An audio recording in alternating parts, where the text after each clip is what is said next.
Axis bank ഒന്നും രണ്ടും കാർഡുകളുടെ അല്ല 5-6 ക്രെഡിറ്റ് കാർഡുകളുടെ ഡിവാലുവേഷൻ ആൻഡ് ചേഞ്ചസ് ആണ് ഇപ്പോൾ അനൗൺസ് ചെയ്തിരിക്കുന്നത്.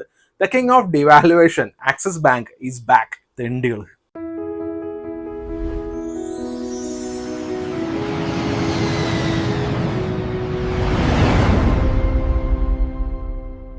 Welcome to miles points and passports. നിങ്ങൾ ഈ ചാനലിലെ പ്ലേലിസ്റ്റ് പരിശോധിക്കുകയാണെന്നുണ്ടെങ്കിൽ ഇന്തോനേഷ്യയിലുള്ള Bali, Oman, Thailand, Malaysia, Uzbekistan, Kazakhstan, Sri Lanka, Maldives തുടങ്ങിയ സ്ഥലങ്ങളിലെല്ലാം ഞാൻ ട്രാവൽ ചെയ്തിട്ടുള്ള ട്രാവൽ വ്ളോഗ്സ് കാണാൻ സാധിക്കും.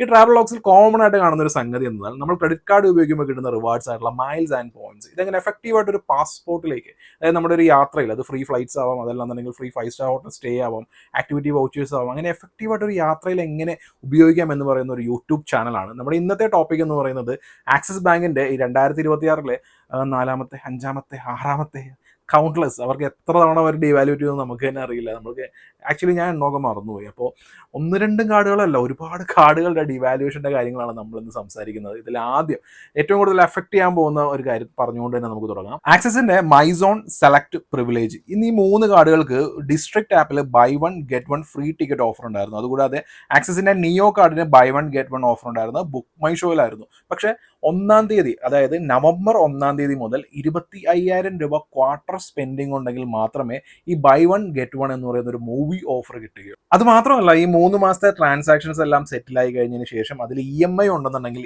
EMIയുടെ ടോട്ടൽ എമൗണ്ട് അല്ല, ആ EMI എമൗണ്ട് എത്രയാണോ ഇതെല്ലാം കൗണ്ട് ചെയ്തിട്ടായിരിക്കും നമ്മളുടെ ഈ 25,000 രൂപ 3 മാസത്തേക്കുള്ള സ്പെൻഡിങ് കാര്യങ്ങളെല്ലാം. അതിനുശേഷം മാത്രമേ നമുക്ക് ബൈ 1 ഗെറ്റ് 1 എന്നുള്ളതിൽ ഡിസ്ട്രിക്ട് ആപ്പിലും ബുക്ക് മൈ ഷോയിലും നമുക്ക് ഓഫർ കിട്ടുകയുള്ളൂ. ഇത് ഈ പറയുന്ന കാർഡുകൾ ഉപയോഗിക്കുന്നവർക്ക് വലിയൊരു തിരിച്ചടി തന്നെയാണ്. ഇതുകൂടാതെ DCC എന്നാൽ ഡൈനാമിക് കറൻസി കൺവേർഷൻ ആണ്. നിങ്ങളിപ്പോൾ വിദേശത്തൊക്കെ പോവുകയാണെന്നുണ്ടെങ്കിൽ നിങ്ങൾ കാർഡ് ഉപയോഗിക്കുകയാണെന്നുണ്ടെങ്കിൽ കാർഡ് സ്വൈപ്പ് ചെയ്യുമ്പോൾ നമുക്ക് 2 ഓപ്ഷൻ കാണും. ഒന്ന് അവിടുത്തെ കറൻസിയിൽ നമുക്ക് പേയ്മെന്റ് ചെയ്യാനുള്ളതും, ഒന്ന് INR പേയ്മെന്റ് ചെയ്യാനുള്ളതും. അപ്പോൾ എപ്പോഴും നമ്മൾ അവിടുത്തെ കറൻസി ഏതാണോ, ഏത് രാജ്യമാണോ അവിടുത്തെ കറൻസി തന്നെ പേയ്മെന്റ് ചെയ്യുക. അപ്പോൾ അതിനകത്ത് ഒരു DCC മാർക്കപ്പ്, ഒരു ഫീ വരും. ഈ ഫീല് വലിയൊരു മാറ്റമാണ് ആക്സിസ് ബാങ്ക് കൊണ്ടുവന്നിരിക്കുന്നത്. അതായത് നിയോ ക്രെഡിറ്റ് കാർഡിൽ എക്സിസ്റ്റിംഗ് ആയിട്ടുണ്ടായിരുന്ന 1.5 ആയിരുന്നു, 1.5 3.5 ആയിട്ട് ഉയർത്തി, ഏകദേശം 2%. മൈസോണിലും സെയിം തന്നെയാണ്, സെലക്ട് കാർഡിലും സെയിം തന്നെയാണ്, പ്രിവിലേജിലും സെയിം തന്നെയാണ്. ഇനി പ്രീമിയം കാർഡായിട്ടുള്ള മാഗ്നസ് ഒക്കെ നോക്കുകയാണെന്നുണ്ടെങ്കിൽ 1.5 2% ആക്കി മാറ്റിയിട്ടുണ്ട്. മാഗ്നസ് ഫോർ ബർഗണ്ടിയിൽ 1.5 എന്നുള്ളത് 2% ആക്കിയിട്ടുണ്ട്. ഒളിമ്പസ് കാർഡിൽ 1.8 ആക്കിയിട്ടുണ്ട്. അപ്പോൾ ഇത്രയും വലിയ ചേഞ്ചസ് ആണ് ആക്സിസ് ബാങ്ക് കൊണ്ടുവന്നിരിക്കുന്നത്. സാധാരണക്കാർക്ക് മാത്രമല്ല, പ്രീമിയം കാർഡ് ഉപയോഗിക്കുന്ന എല്ലാവർക്കും ഒരേപോലെ പണിതിട്ടുണ്ട്. ഇനി ആക്സിസ് ബാങ്കിന്റെ സെലക്ട് എന്ന് പറയുന്ന ക്രെഡിറ്റ് കാർഡ്, അതിന്റെ മൈൽ സ്റ്റോൺ ആയിട്ടുള്ള 3 ലക്ഷം രൂപ നമ്മൾ ഒരു വർഷത്തിൽ യൂസ് ചെയ്ത് കഴിഞ്ഞിട്ടുണ്ടെങ്കിൽ അഡീഷണൽ ബെനിഫിറ്റ്സ് ആയിട്ട് കിട്ടിക്കൊണ്ടിരുന്നത് 6 ഇന്റർനാഷണൽ ലോഞ്ച് ആക്സസ് ഉണ്ടായിരുന്നു, 6 ഗോൾഫ് കോഴ്സസ് ഉണ്ടായിരുന്നു, പിന്നെ നമ്മുടെ പ്രയോറിറ്റി പാസ് നമുക്ക് റിന്യൂ ചെയ്ത് കിട്ടും. ഇതിൽ മാറ്റമൊന്നുമില്ല ആക്ച്വലി. പക്ഷേ നമുക്ക് ഈ 3 ലക്ഷം അച്ചീവ് ആവാൻ വേണ്ടിയിട്ടുള്ള കുറച്ച് കാറ്റഗറീസ് ഉണ്ടല്ലോ, ഈ കാറ്റഗറീസിലാണ് ഇത്തവണ മാറ്റം കൊണ്ടുവന്നിരിക്കുന്നത്. അതായത് insurance, rent, fuel, education, utilities and telecom, wallet, gold, jewellery, government services, ഇതിനൊക്കെ ഓൾറെഡി എക്സ്ക്ലൂഡഡ് ആയിരുന്നു. അതിൻ്റെ കൂടെ ഗിഫ്റ്റ് കാർഡും കൂടി ഇപ്പോൾ അത് പരിഗണിക്കുന്നില്ല. അതായത് ചിലരൊക്കെ ആമസോണിൻ്റെ ആണെന്നുണ്ടെങ്കിൽ ബാക്കിയുള്ള ഗിഫ്റ്റ് കാർഡ് വെച്ച് പർച്ചേസ് ചെയ്തിട്ട് ഈ പറയുന്ന മൈൽ സ്റ്റോൺ ബെനിഫിറ്റ് നമ്മളത് അച്ചീവ് ചെയ്യാൻ വേണ്ടി നോക്കുമായിരുന്നു. നമുക്ക് കുറച്ചുകൂടെ എളുപ്പമുള്ള മാർഗ്ഗമാണ്. ഇപ്പോൾ നമ്മളിപ്പോൾ ഫ്ലിപ്കാർട്ടിൽ ആമസോണെന്നോ മിന്ത്രയെന്നോ അല്ലെങ്കിൽ എവിടെ നിന്നെങ്കിലുമൊക്കെ പർച്ചേസ് ചെയ്യുകയാണെന്നുണ്ടെങ്കിൽ നമുക്ക് ഒബ്വിയസ്ലി ഈ ക്രെഡിറ്റ് കാർഡ് ഉപയോഗിക്കുന്നവരും ഗിഫ്റ്റ് കാർഡ് പർച്ചേസും തമ്മിലുള്ള ആ ഒരു കോമ്പിനേഷനെ കുറിച്ച് ഞാൻ പ്രത്യേകം പറയേണ്ട ആവശ്യമൊന്നുമില്ല. ക്രെഡിറ്റ് കാർഡ് യൂസേഴ്സ് എല്ലാം നല്ല രീതിയിൽ ഉപയോഗിക്കുന്നതാണ് ഗിഫ്റ്റ് കാർഡ് പർച്ചേസ് എന്ന് പറയുന്നത്. അപ്പോൾ ഈ ഗിഫ്റ്റ് കാർഡ് പർച്ചേസ് ഇല്ലാതെ മൈൽ സ്റ്റോൺ എങ്ങനെ അച്ചീവ് ചെയ്യുമെന്നുള്ളത് ഒരു വലിയൊരു ചോദ്യമായിട്ടാണ് സെലക്ട് ക്രെഡിറ്റ് കാർഡ് ഹോൾഡേഴ്സിന് മുമ്പിൽ ഇപ്പോൾ ഉണ്ടാവും. അതുപോലെ നമ്മൾ പർച്ചേസ് ചെയ്യുന്ന ഈ ഗിഫ്റ്റ് കാർഡുകളെല്ലാം ഇതിനു മുമ്പ് വാലറ്റ് എന്ന് പറയുന്ന ഒരു കാറ്റഗറിയിലാണ് വന്നുകൊണ്ടിരുന്നത്. ഇപ്പോൾ ഈ വാലറ്റ് എന്നുള്ള കാറ്റഗറി മാറി ഗിഫ്റ്റ് കാർഡ് എന്ന് പറയുന്ന ഒരു സെപ്പറേറ്റ് കാറ്റഗറിയിലേക്ക് തന്നെയായിരിക്കും ഇനി മുതൽ ഉണ്ടാവുക.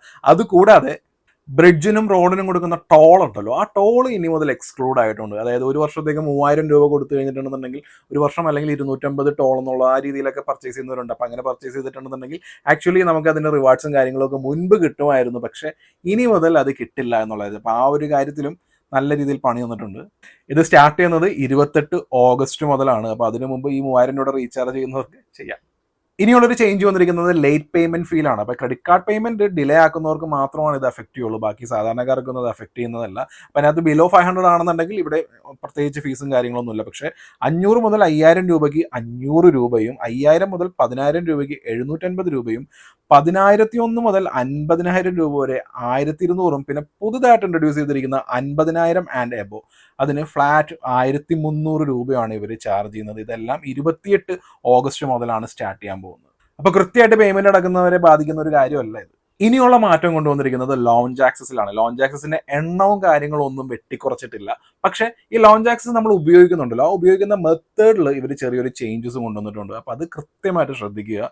അതായത് പ്രയോറിറ്റി പാസ് വെച്ചിട്ട് ഇനി മുതൽ നമുക്ക് ഡൊമസ്റ്റിക് എയർപോർട്ട് ലോഞ്ച് ആക്സസ് ചെയ്യാൻ സാധിക്കില്ല. ഡൊമസ്റ്റിക് എയർപോർട്ട് ലോഞ്ച് ആക്സസ് ചെയ്യണമെന്നുണ്ടെങ്കിൽ നമ്മുടെ ആക്സസിന്റെ ക്രെഡിറ്റ് കാർഡും അതുകൂടാതെ ബോർഡിംഗ് പാസും ആണ് കൊടുക്കേണ്ടത്. പ്രയോറിറ്റി പാസ് വെച്ചിട്ട് ഇനി മുതൽ ലോഞ്ച് ആക്സസ്, അതായത് ഡൊമസ്റ്റിക് ലോഞ്ച് ആക്സസ് സാധ്യമല്ല എന്നുള്ളത് അവർ വ്യക്തമാക്കിയിട്ടുണ്ട്. 28 ഓഗസ്റ്റ് മുതലാണ് ഇത് സ്റ്റാർട്ട് ചെയ്യുന്നത്. ഇനി പ്രയോറിറ്റി പാസിന്റെ കാര്യം സാധാരണ പോലെ തന്നെയാണ്. നമ്മൾ ഇന്റർനാഷണൽ ലോഞ്ചിൽ പോകുകയാണെന്നുണ്ടെങ്കിൽ പ്രയോറിറ്റി പാസും നമ്മുടെ ബോർഡിംഗ് പാസും കൊടുത്തു കഴിഞ്ഞിട്ടുണ്ടെന്നുണ്ടെങ്കിൽ നമുക്ക് ഇന്റർനാഷണൽ ലോഞ്ച് യൂസ് ചെയ്യാം. അതിൽ മാറ്റമൊന്നും വന്നിട്ടില്ല. പക്ഷേ ഇന്ത്യൻ എയർപോർട്ടുകളിൽ എമിഗ്രേഷൻ കഴിഞ്ഞിട്ടുള്ള ലോഞ്ചസ് ഉണ്ടല്ലോ, ഈ ലോഞ്ചസ് ഇനി മുതൽ ഇന്റർനാഷണൽ ലോഞ്ച് ആയിട്ടായിരിക്കും പരിഗണിക്കുക. അവിടെ നമ്മൾ പ്രയോറിറ്റി പാസ് തന്നെ ഉപയോഗിക്കേണ്ടി വരും. അതായത് ഇപ്പോൾ നമ്മൾ ഡൽഹിയിൽ നിന്ന് എബ്രോഡെങ്കിലേക്ക് മലേഷ്യയിലേക്ക് എവിടെയൊക്കെ പോവുകയാണ്, നമ്മൾ എമിഗ്രേഷൻ എല്ലാം കഴിഞ്ഞിട്ടുള്ള ആ ലോഞ്ച് ഉണ്ടല്ലോ, ആ ലോഞ്ച് ഇനി മുതൽ ഇന്റർനാഷണൽ ലോഞ്ച് ആയിട്ട് പരിഗണിക്കുമ്പോൾ സ്വാഭാവികമായിട്ടും നമ്മളുടെ ഈ പ്രയോറിറ്റി പാസ് ആക്സസ് ഉണ്ടല്ലോ അതിന്റെ എണ്ണം കുറയും. അപ്പം അങ്ങനെ ചെറിയൊരു പണി നമുക്ക് നല്ല രീതിയിൽ തന്നു വെച്ചിട്ടുണ്ട്.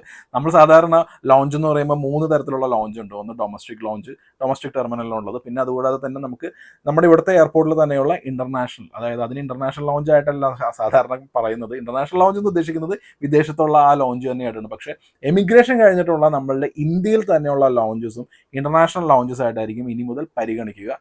ശ്രദ്ധിക്കുക.